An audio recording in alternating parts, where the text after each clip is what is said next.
Okay, guys, and we're back for another episode of Drew's Grow School. Today we're going to talk about actually germinating the seed. We're actually going to do it today, guys. Everything that we talked about in the last video about germinating seeds, we're going to go on this journey together today. I'm going to actually drop a seed into the water so we can follow along with the whole grow as we go through this school. Let's grow together. Alright, so let's start off. We have a new seed today. Some pink lemonade from 34th Street. We're going to drop one of those seeds in the water today, and we'll talk about how that's going to work. So we have some ideal ranges for the water that we're going to be dropping the seed into. So there are some key things here. We have some variables that are going to affect how well your seed's going to perform once you drop it into the water. Now, these are just general safe value ranges that when you drop a seed in the water with these ranges, you will have success because it is a safe range for cannabis seeds. Okay, so let's go over it. So we have temperature. Temperature is probably one of the most important things here when it comes to germinating a seed. As I mentioned before, we want that seed to feel the warm water. That's going to trigger it that it's time. Spring's here. It's time to open up and let's get that taproot out. So that value of 25 degrees, that's a really good temperature for that seed to really open up. Now, if your temperatures fall a little bit, or plus minus a couple degrees, probably not going to affect it. You're probably going to want to stay on the little warmer side here.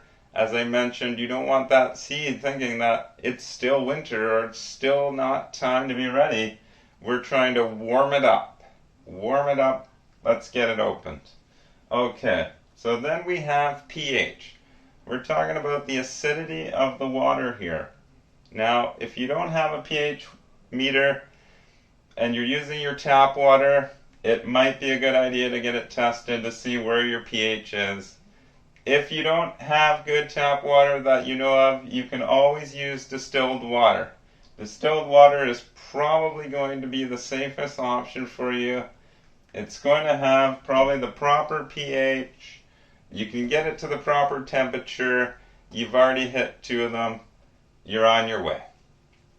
Now, some of the other things that come into account here are EC, which is the electrical conductivity of the water. So how much material's in the water that allows the electricity to go through it. So again, the ideal range here, if we had an EC meter and we're measuring our water, would be 0.8. Now again, distilled water is going to have a low EC because a lot of the material has been taken from that water. And now it's just basic H2O. So again, if you don't have an EC meter, don't panic. It's probably not the end of the world. Your water's probably fine. Okay, and then again, to touch on what I mentioned in my previous video, time. Time is of the essence here. Once your seed is into that water, it starts. Game on. We are going to see that happen here in a second. And the ideal time that they suggest for this, and again, this is going to be based on when you feel comfortable that that seed's ready to move out of the water. It doesn't have to go 18 hours. It doesn't have to go 24 hours. These are just safe range values, as I mentioned, to keep you in a nice straight path if you're just starting out and you want to stay nice and safe. Now, we can tweak some of these values to maximize the germination of our seed, but again, 18 to 24 hours, we can rinse and repeat a lot better than when we hit the next stage, guys. So start here, trial it out.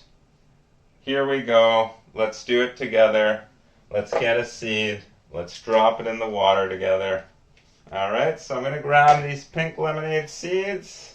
We're going to get one out of here. Or we're going to try to get one out of here. Okay. And all we're going to do is we're going to see this seed go into the water. We're going to know it's time to start, Drew. And we also need to be ready for the next stage, Drew. Because what I'm going to do after I drop this seed into the water is I'm going to make sure I have my moist paper towel ready to go when I want to pull this seed out. So I know as soon as I put this seed into the water, I've got a clock starting. I've got about 18 to 24 hours. I'm probably going to set a reminder because everyone forgets everything. So let's remember, we've got 18 to 24 hours. We got to go check on that seed in that time. Otherwise, what could happen is you drop your seed in, you wait, you see it floating. As I mentioned, the seed's floating in here nicely. You can try and bang it down. It's going to keep floating.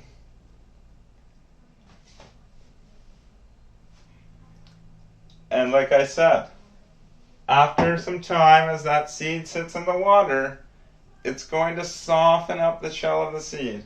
And as that seed shell starts softening, it's going to crack open a tiny bit. And when that happens, there's going to be a little bit of water that comes into that seed.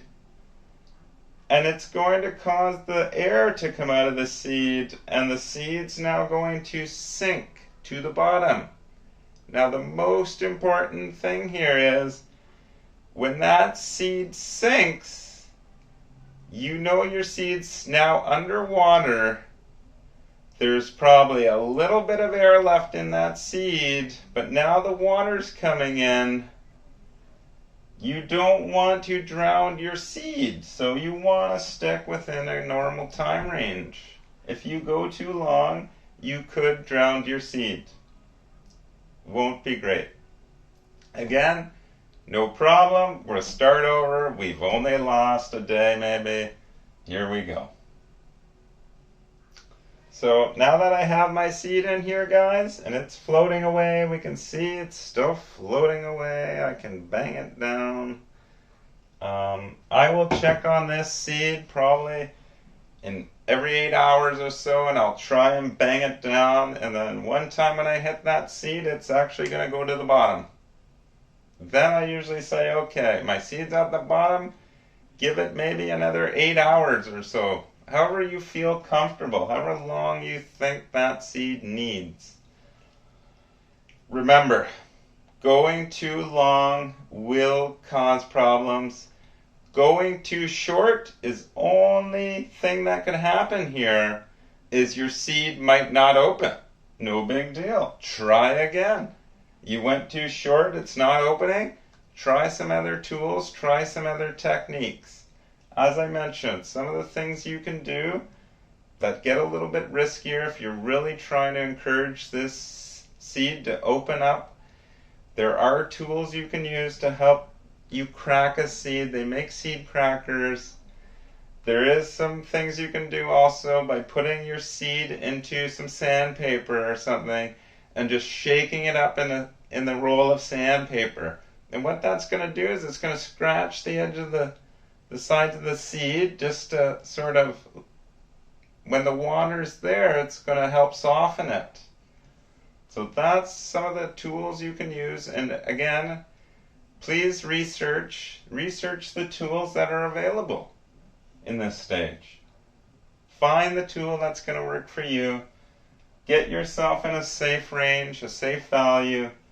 Don't be afraid. Drop your seed in. And away you go, the clock's ticking. Okay, I'll be back for another video.